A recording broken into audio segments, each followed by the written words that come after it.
Hey, good evening, ladies and gentlemen.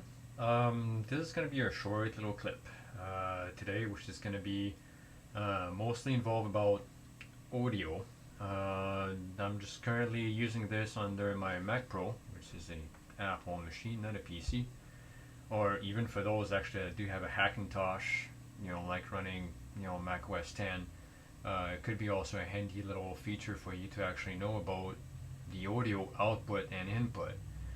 Um, I just find out actually today because I'm just kind of a little bit tired of switching in between analog and digital sound, which is computer speakers and home theater, like my home receiver.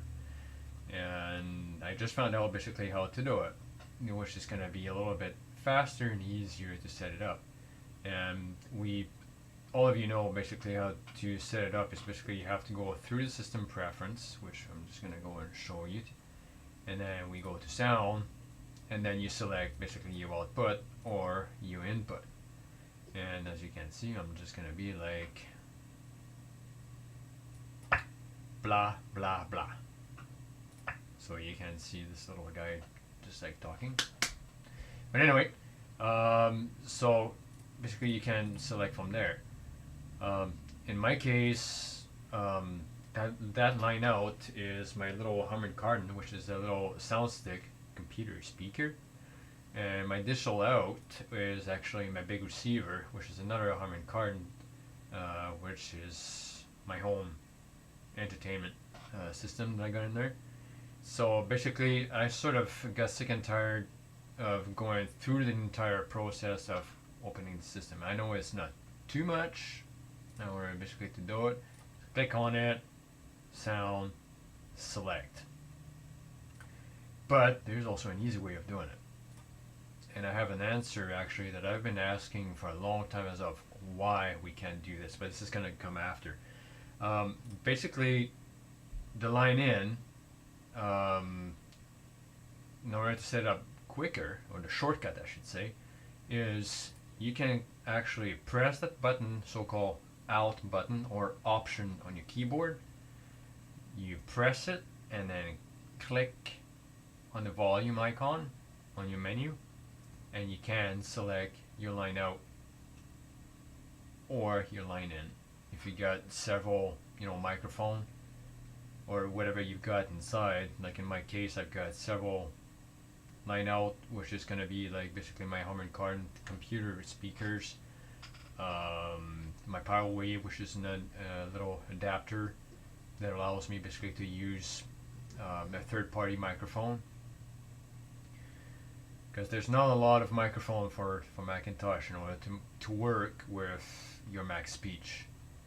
And then you can choose your digital out, which like is going to be optical for my receiver.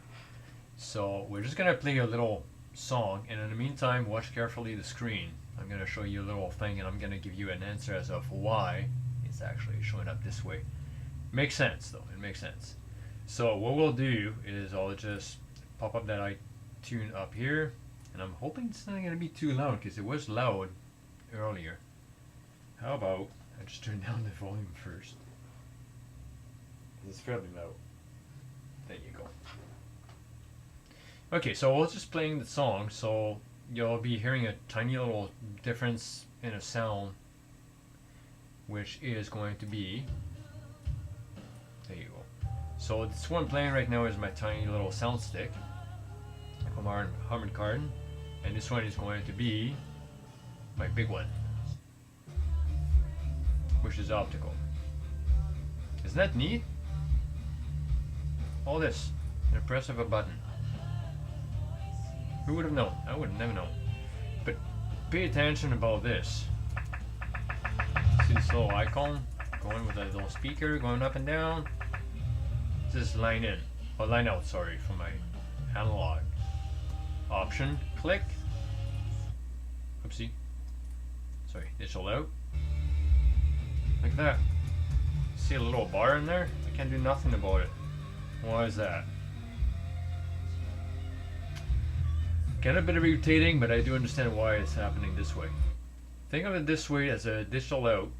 just like your PlayStation 3, your Xbox, your DVD player, just like a regular DVD player, Blu-ray DVD player.